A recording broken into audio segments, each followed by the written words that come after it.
Alrighty, I'll try this. Try one more of my COVID-19 stories. I don't know why. When you're locked up and you have nothing else to do, your mind starts going back to old places. And so, growing up, I had a lot of interesting things happen and so on. But anyway, this is one more delivery of one of my childhood stories. I guess I'll just call this the smoking horses. I guess it's the best I can come up with. Anyway, so many years ago, probably in the 72, 73, 74 time frame, I really don't remember. I was either 13 or 14, somewhere in that neighborhood. And so we moved to an area where my dad bought one property, and eventually it was probably 4 or 5 acres. Eventually, he bought the similar property acreage next door. I don't know, from the same owner or different. I don't know. And then eventually another one. So I think we had eventually 2 or 3 of these acreages. So total, probably maybe 15 acres. I don't know. It's pretty big, pretty big. So anyway, it just so happens by miracle, I guess, hoek or by crook, that um, the neighbors, one lot over or one acreage over, whatever you want to call it, um, their oldest son was exactly my age, and their 2 younger sons were twins, and they were my younger brother's age. Now, my brother was 5 years younger than I am.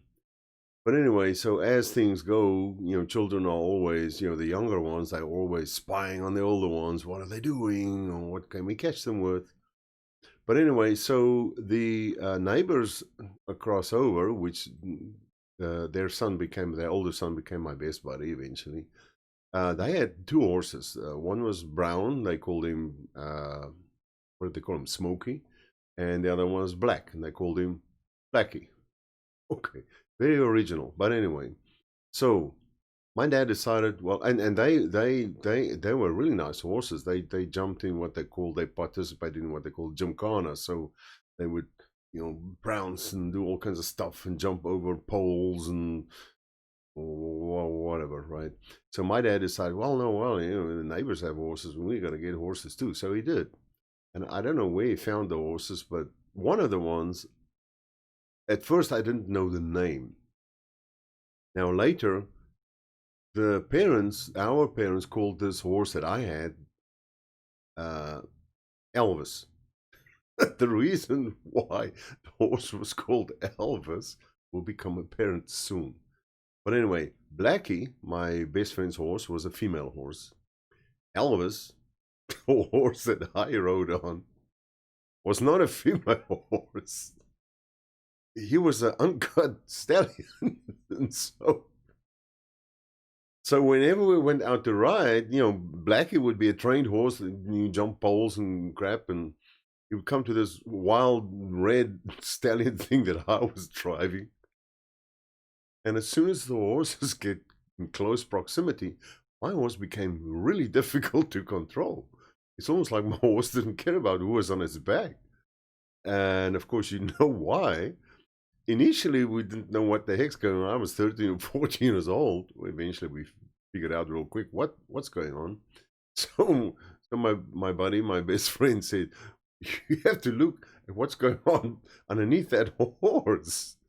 There was this long schlong. It's like a vacuum cleaner coming down to earth when he gets close to the female horse, and then you can't control him anymore. And he would run and jump, and I mean that was it.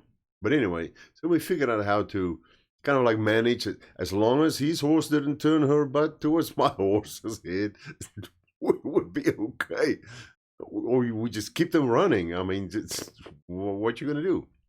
Anyway, this is not about the horses.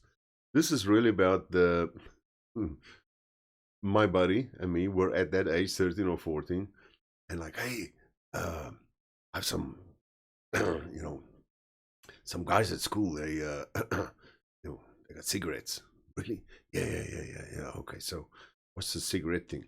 Now, my parents didn't smoke, but his parents did smoke, like chimneys, and smoke a lot. So we don't know about none of this. So you maybe steal a cigarette and you can get away with it, but you can't really steal cigarettes from your parents. I mean, then they're gonna find out.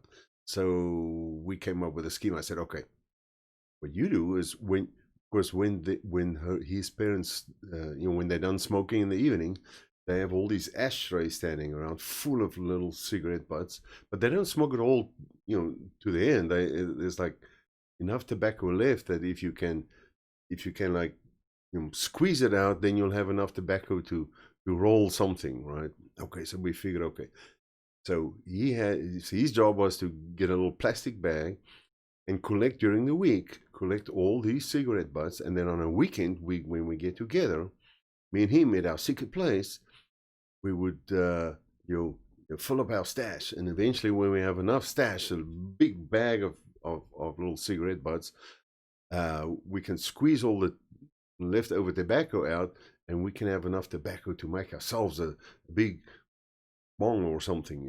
Okay, yeah, that's the plan. So he did that, and we gathered, I don't know, a couple of weeks and so on, and so eventually, so he came over, and on weekends, I mean, it's all open farm, right? So just running and roaming, it's fun for a kid.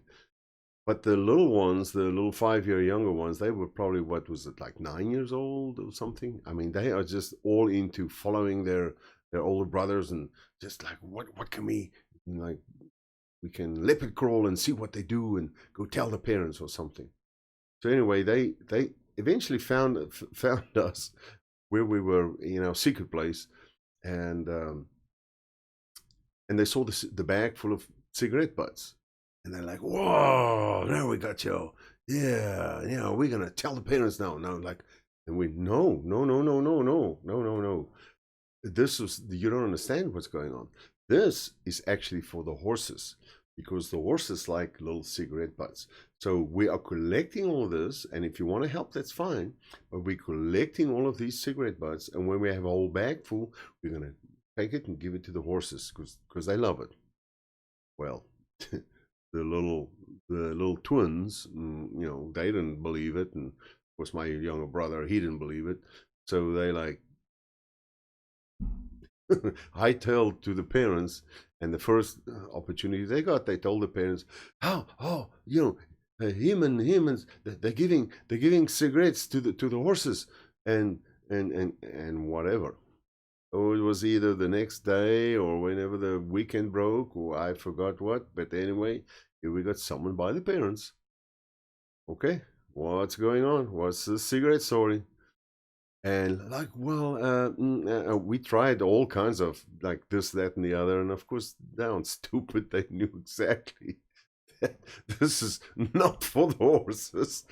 So they realized what's going on, and we kind of like came clean, I guess. And I don't know. I mean, I forgot if they beat us or didn't beat us. In those days, of course, I mean, the backhand was real quick and real easy. And the backhand was just a prelude to a real beating. So I don't even remember. I guess luckily, at my age, my brain don't remember those things.